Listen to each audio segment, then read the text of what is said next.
අද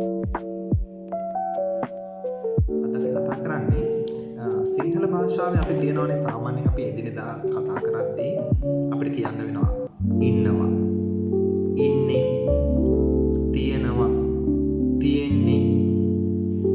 ඒ වගේම හඳුන්වා දීමක් මොනවා හරි සිදු කරන්න ඕනේ නම් අපිට සිද්ධ වෙනවා මේක ඉංග්‍රීසි භාෂාවට පරිවර්තනය කරගන්න.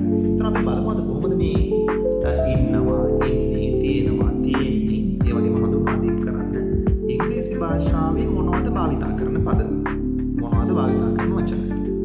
ඉතින් අපිට විශේෂ වචන තුනක් හමු වෙනවා. ඒ තමයි මෙන්න මේ තුන් දෙනා. එක්කෙනෙක් am,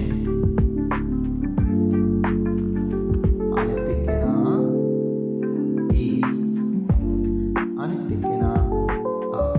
කවුද මේ තුන් දෙනා? am, is, are. එතකොට මේ තුන් දෙනා භාවිතා කරන්නේ අපි සාමාන්‍යයෙන් මොනවා කියන්න කියලාද කිව්වේ? අපිට පුළුවන් මේ කියන්න. අපිට පුළුවන්කම තියෙනවා ඉන්නවා, තියෙනවා. ඒ වගේම හඳුන්වා දීම් සිදු කරන්නත් අපිට පුළුවන්කම තියෙනවා. ඒ වගේ ඉතින් සාමාන්‍යයෙන් අපි එදිනෙදා කතා කරනකොට මේ ඉන්නවා කියලා හැම එකටම කියන්නේ නැහැ නේ. අපි ගෙදරදී කතා කරන්නේ කොහොමද? ඉන්නේ කියලා අපි කියනවා. ඒ වගේම තියෙනවා කියන්නේ නේ. තියෙන්නේ. එහෙනම් අපිට පුළුවන්කම තියෙනවා පැහැදිලිව මොන මතක තියාගන්න ඇම්මිසා කියන පද භාවිතා කරනවා අපි ඉන්නවා, ඉන්නේ, තියෙනවා, තියෙන්නේ සහ හඳුන්වා දීම් කරන්න. ඒතකොට ඇයි මේ වචන තුනක් තියෙන්නේ? ඇයි මේ වචන තුනක් තියෙන්නේ? දැන් මම ගැන කතා කරද්දී am කියන පදේ භාවිතා කරන්න පුළුවන්. ඒතකොට මේකේ තේරුම මොකක්ද?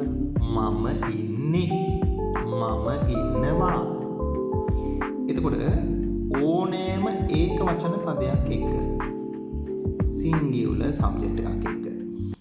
එතකොට අපිට කියන්න පුළුවන් සමහරවිට ඇය ඉන්නේ, ඇය ඉන්නවා, මගේ තාත්තා ඉන්නේ, මගේ තාත්තා ඉන්නවා, පොත තියෙන්නේ, බයිසිකලේ තියෙන්නේ, බල්ලා ඉන්නේ.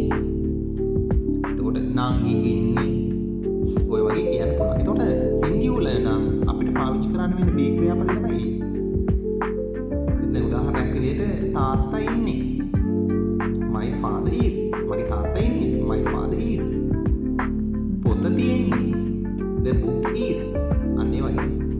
එතකොට ඒ වගේම බහුවචන වෙන්නේ plural වෙනකොට අපිට පුළුවන්කම තියෙනවා ආ කියන B ක්‍රියාපදේ පාවිච්චි කරන්න.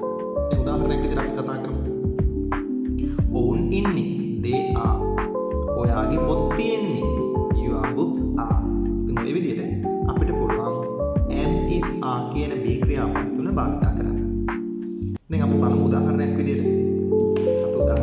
අපි බලමු මම කියන්න ඕනේ. මම ඉන්නේ. I am. දැන් මට කියන්න ඕනේ මම ඉන්නේ පන්තිය ඇතුලේ. දැන් ඕන බලන්න පන්තිය ඇතුලේ කියන එක හදාගන්න විදිහ. පන්තියට කියනවා ක්ලාස්. මේ පන්තිය ගැන මම විස්තර දාන්නවා. මේක මගේ පන්තිය. ඒක නිසා මම මෙතන එකතු කරන ආටිකල් එකක් the class. හැබැයි මම කොහෙද ඉන්නේ? ඇතුලේ. එහෙනම් පන්තිය ඇතුලේ කොහොමද අපි කියන්නේ? In the class. I am in the class. පොත අපි කියනවා book කියලා. මේ පොත ගැන යම් විස්තරයක් දාන්නවා. මේක මගේ පොත. එහෙනම් මේක මොන පොතද? The book. එකයි is. මේසේ උඩ. අපි බලමු මේසේ උඩ හදාගන්න කොහොමද කියලා නේද? මේසෙට කියනවා table. මේසේ ගැන විස්තර දන්න නිසා අපි කියනවා the table. උඩ මත කියලා කියන්න on අරගන්නවා. එහෙනම් අපිට කියන්න පුළුවන් මේසේ මත, මේසේ උඩ on the table. තව එකක් අපි අරගමු. own, they. බහුවචනයි. they are. අපි හිතමු ක්‍රීඩා පිටිය playground.